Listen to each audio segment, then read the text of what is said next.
نظر کرنے کے مشتاق رہتے ہیں، فرشتے بھی ترستے ہیں کہ خدا کے کلام پر غور کر سکیں، اور یہ ہمارے لیے اعزاز ہے کہ آج ہم خدا کا زندہ کلام سنیں گے، اور ہمارے لیے شرف ہے کہ خدا کا کلام زندہ کلام ہے۔ یسوع مسیح سے جو پہلے آئے ان کے پیغام تو زندہ ہے، ان کے پیغام ہم تک پہنچے، لیکن پیغام دینے والے زندہ نہیں، قبروں کے اندر پڑے ہیں۔ لیکن اس کائنات میں ایک آیا جس کا پیغام بھی زندہ ہے اور پیغام دینے والا بھی زندہ ہے۔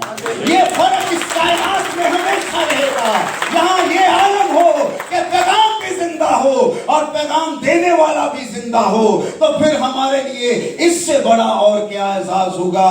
جب خدا نے دانیل کو شیروں کی مان سے چھڑایا تو اس وقت شہنشاہ نے حکم جاری کیا کہ تمام روئے زمین دانیل کے خدا کے حضور ترسان اور لرزان ہو، کیونکہ دانیل کا خدا زندہ خدا ہے۔ خدا تو اور ہو سکتے ہیں، لیکن زندہ خدا ایک ہی ہے، اور وہ ہمارا خداوند یسوع ہے۔ ہلیلویہ۔